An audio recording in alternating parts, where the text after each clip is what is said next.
Perceive کر رہا ہوتا تو سامنے آتا. پھر یہ خاموش پریزنس کیوں؟ ایک دن اس نے کوریڈور کھولا، نہیں کچھ اور تھا، کونڈریل کھولا. اوکے. اندر لیٹسٹ کارڈیولوجی ریسرچ ایڈیشن تھی، ایگزیکٹلی وہ ٹاپک جس میں وہ کام کر رہی تھی. اس نے فوراً سمجھ لیا یہ زہران کا کام ہے. اس کے ساتھ کوئی چٹھی نہیں تھی، بس فرسٹ پیج کے اندر ایک چھوٹا اسٹیکی نوٹ. وہ ڈاکٹر ابلاج یوزفل لگے گا. بس نو ایکسٹرا ورڈ، نو فلرٹنگ، نو پریشر. اور اسی سمپلٹی نے اس کا دل اور ڈسٹرب کر دیا، کیونکہ جو آدمی صرف امپریس کرنا چاہتا ہے وہ شور کرتا ہے، جو واقعی سمجھانا چاہتا ہے وہ خاموشی سے جگہ بناتا ہے. اس شام فرح آنٹی کا فون آیا، بیٹا کل ڈنر پر آ جاؤ، بہانے نہیں چلیں گے. ابلاج نے فوراً منع کرنا چاہا. ایکچولی آنٹی فرسٹ پڑی، میں نے حمدان کو بھی بلایا ہے. ابلاج چپ. یہی بس سیدھا منع کرنا مشکل. ٹھیک ہے آنٹی. فون رکھتے ہی اس نے آنکھیں بند کر لی. اس نے محسوس ہوا کل زہران سے پھر سامنا ہوگا، اور وہ خود نہیں جانتی کہ اس کے سامنے آنے سے اتنا ڈر کیوں لگ رہا ہے. اگلی شام حمدان صاحب اور ابلاج فرح آنٹی کے گھر پہنچے. وہ گھر دیکھتے ہی ابلاج کو عجیب سی سکت محسوس ہوئی. 12 سال پہلے کا اتنا وقت اس نے اس لان، اس ڈرائنگ روم، ان سیڑھیوں پہ گزارا تھا.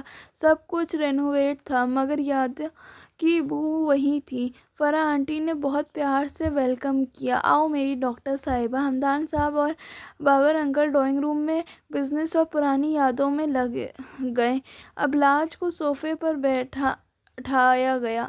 اس کی نظر انجانے میں روم اسکین کر رہی تھی. زہران کہاں ہے؟ اور جیسے ہی اس نے خود سے یہ سوال پکڑا وہ اریٹیٹ ہو گئی. مجھے کیا فرق پڑتا تھا. اسی وقت سیڑھیوں سے ہیل کی آواز آئی. ایک اسٹائلش ماڈرن کپڑوں میں لمبی سی لڑکی نیچے اتری. Bright smile, confident attitude. Hi aunty. Farah aunty نے مسکرا کر کہا. Welcome welcome. مہر نے سب کو سلام کیا اور پھر یوزولی انداز میں پوچھا، زہران ابھی تک ریڈی نہیں ہوا؟ ابلاج کے دل ایک پل کو اٹکا. ریڈی؟ یعنی وہ دونوں کلوز ہیں؟ فرح آنٹی نے ہنس کر کہا. تم تو جانتی ہو اسے. مہران ہنس پڑی اور سیدھا ابلاج کے پاس صوفے پر بیٹھ گئی. Hi, you must be doctor Ablaj. I have heard a lot about you. Ablaj نے فوراً مسکراہٹ دی. Really? Of course. Farah aunty talks a lot. Ablaj نے صرف سر ہلا دیا، مگر اس کے اندر عجیب سی چبھن اٹھ رہی تھی جس کا سبب وہ خود نہیں سمجھ رہی تھی. اوکے. تھوڑی دیر بعد زہران سیڑھیوں سے نیچے آیا. بلیک شرٹ، کام فیس، یوزول کمپوزڈ اسٹائل. اس کی نظر سب سے پہلے سیدھا ابلاج پر پڑی اور چند لمحوں کے لیے ٹک گئی. پھر اس نے نارمل لہجے میں سب کو سلام کیا. مہر فوراً اٹھ کر اس کے پاس آئی. Finally mister late. اس نے ہنس کر اس کے بازو پر ہلکا سا پنچ کرا. زہران نے فینٹ اسمائل دی. ابلاج نے وہ سین دیکھا اور فوراً نظر پلٹ کی طرف کر لی. اس نے بالکل پسند نہیں آیا. پھر اس نے خود کو ڈانٹا. Why should I care? Dinner پر سیٹنگ ایسی بنی کہ مہر اور زہران ایک سائڈ اپوزٹ ابلاج بیٹھی ہوئی تھی. مہر لگاتار بات کر رہی تھی لندن کی میموریز اور کالج جوکس اور بزنس میٹنگ کے بارے میں. ابلاج کو سمجھ آیا کہ مہر فیملی فرینڈ ہی نہیں، کافی کلوز سرکل سے ہے. کبھی کبھی مہر ہنس کر زہران کی طرف جھکتی، کبھی کوئی پرانی بات یاد دلاتی. زہران پولائٹلی رسپونس کرتا، مگر ہر 2-3 منٹ بعد اس کی نظر انجانے میں ابلاج پر آ ٹکتی اور ابلاج ہر بار پریٹینڈ کرتی کہ اس نے نوٹس نہیں کیا۔ ڈنر کے درمیان فرح آنٹی نے ہنس کر کہا،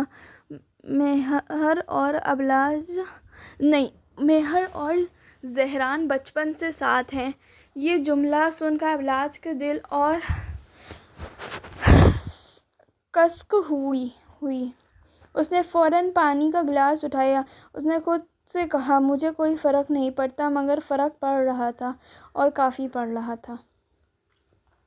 ڈنر ختم ہوتے ہوتے ابلاج کا سر سچ میں بھاری ہونے لگا۔ مہر کی نان اسٹاپ چیئرفل باتیں، فرح آنٹی کا اس کے ساتھ فیملیئر ہونا اور سب سے بڑھ کر زہران کا اس سرکل کا حصہ لگنا، یہ سب ابلاج کو عجیب سا آؤٹ سائڈر محسوس کرا رہا تھا، جیسے وہ اس گھر کی پرانی یاد تو ہے مگر پریزنٹ کا حصہ نہیں۔ اس نے دھیرے سے کرسی پیچھے کی۔ ایکسکیوز می، فرح آنٹی نے پوچھا، بیٹا سب ٹھیک؟ جی، تھوڑی فریش ایئر۔ وہ سیدھا بالکنی کی طرف نکل گئی۔ رات کی ہوا ٹھنڈی تھی، نیچے گارڈن لائٹس جل رہی تھیں۔ ابلاج نے ریلنگ پکڑ کر گہری سانس لی۔ اس نے خود کو سمجھنے کی کوشش کی، بس ایک فیملی فرینڈ ہے، تمہیں کوئی مطلب نہیں، مگر دل سیدھا جواب دے رہا تھا، جھوٹ۔ اسے برا لگا تھا اور وہ برا لگنا صرف پوزیٹیونیس جیسا محسوس ہو رہا تھا۔ یہ احساس اسے اور اریٹیٹ کر رہا تھا۔ کیا بالکنی بھی مجھ سے بچنے کے لیے چوز کی؟ آواز پیچھے سے آئی۔ ابلاج نے آنکھیں بند کیں۔ ونڈرفل، یہ بھی آ گیا۔ وہ دھیرے سے مڑی۔ زہران ریلیکسڈ انداز میں کھڑا تھا۔ ابلاج نے فارمل لہجہ لیا، میں فریش ایئر کے لیے آئی ہوں۔ زہران اس کے قریب ریلنگ کے پاس آ کھڑا ہوا۔ فریش ایئر یا مہران سے بچنے؟ ابلاج کا چہرہ فوراً اس کی طرف گھوما۔ کیا مطلب؟ زہران کے ہونٹوں پر وہ ٹرنجس ہلکی سی اسمائل آئی۔ مطلب تم ڈنر ٹیبل پر بہت ان کمفرٹیبل تھی، میں بالکل نارمل تھی۔ شور، ابلاج نے اریٹیٹ ہو کر کہا، آپ کو ہر چیز اینالائز کرنے کی عادت ہے، صرف تمہاری۔ یہ سن کر اس کا دل ایک پل کو پھر الجھا۔ زہران نے سیدھا پوچھا، جیلسی ہوئی تھی؟ ابلاج کا منہ کھل گیا۔ What naan sense! زہران نے شولڈرز اچکائے۔ کوشچن تھا۔ ابلاج غصے سے لال ہو گئی۔ مجھے کوئی فرق نہیں پڑتا آپ کسی کے ساتھ بیٹھے ہیں، ہنستے ہیں یا گڈ۔ زہران نے فوراً کاٹ دیا، کیونکہ مہران میری کزن ہے۔ ابلاج کا ایک دم سے چپ۔ کزن؟ زہران نے سیدھا سر ہلایا۔ ہاں، لندن سے آئی ہے۔ 2 سیکنڈ کی خاموشی، پھر زہران نے اس کی طرف جھک کر دھیرے سے کہا، ویسے ریلیف تمہارے چہرے پر بہت کلیئرلی نظر آ رہا ہے۔ سوری، مجھے ہنسی آ گئی۔ ابلاج کا رنگ بدلا۔ میں ریلیف نہیں ہوں۔ زہران ہنس دیا، پہلی بار کھل کر، اور اس کی ہنسی دیکھ کر ابلاج اور زیادہ فرسٹریٹ ہو گئی۔ ہنسی کے بعد زہران سے ہلکا سا سنجیدہ ہو کر اسے دیکھا۔ ابلاج، تم جتنا بھاگتی ہو نا، اتنا ہی اپنی دل کا راز بتا دیتی ہو۔ ابلاج کا گلا سوکھا۔ اس نے دھیرے سے کہا، میرے دل میں کوئی راز نہیں۔ زہران نے بنا نظر ہٹائے جواب دیا، مجھے جلدی نہیں ہے، پتہ چل جائے گا۔